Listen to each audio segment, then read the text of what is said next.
অনিরাপদ, দেশ জুড়ে যেন রক্তের স্রোত গড়িয়ে পড়তো। কবি এই নির্মম বাস্তবতাকে গঙ্গার মতো রক্ত স্রোতের চিত্রে প্রকাশ করেছেন। এটা হচ্ছে রক্তগঙ্গার মূল যেই ব্যাখ্যা সেটা, যে আর কত ভাসতে হবে রক্তগঙ্গায়। এই যে এখানে দেওয়া হয়েছে যে ঢাকা, চট্টগ্রাম, খুলনা, রাজশাহী সহ দেশের বিভিন্ন জায়গায় পাকিস্তানি হানাদার বাহিনীরা যেখানে আমাদের বাংলার নিরীহ মানুষদেরকে পেয়েছে সেখানে তারা গুলি করে হত্যা করেছে এবং রক্তে জর্জরিত করেছে তাদের দেহ এবং রক্তে রঞ্জিত করেছে বাংলার রাজপথ। তো এত রক্ত বাঙালি মানুষেরা তাদের স্বাধীনতার জন্য ঝরিয়েছিলেন।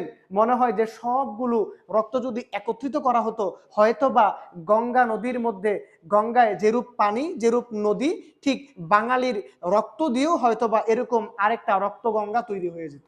এজন্য কবি বলেন যে আর কত ভাসতে হবে রক্ত গঙ্গায়। তারপরে দেখো, আর কতবার দেখতে হবে খান্ডব দাহন।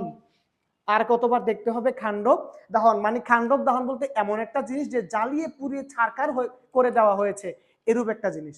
তো দেখো এখানে আমরা ব্যাখ্যায় কি লিখেছি খান্ডব দাহনের। দেখো, খান্ডব দাহন মহাভারতের অগ্নিকাণ্ডের প্রতি ইঙ্গিত বহন করে।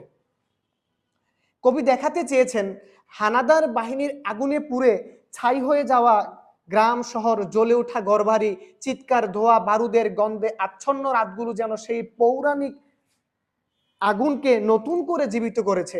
পাকিস্তানি বর্বর সেনারা শুধু মানুষ হত্যা করেই থামেনি, তারা গ্রাম ধ্বংস করেছে।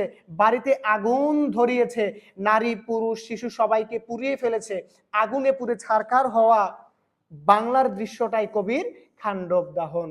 এই যে মহাভারতে যে একটি আগুন ধরিয়েছিল, তোমরা যদি দেখো যে মহাভারত যে লেখা হয়েছে সেখানে শ্রীকৃষ্ণ এবং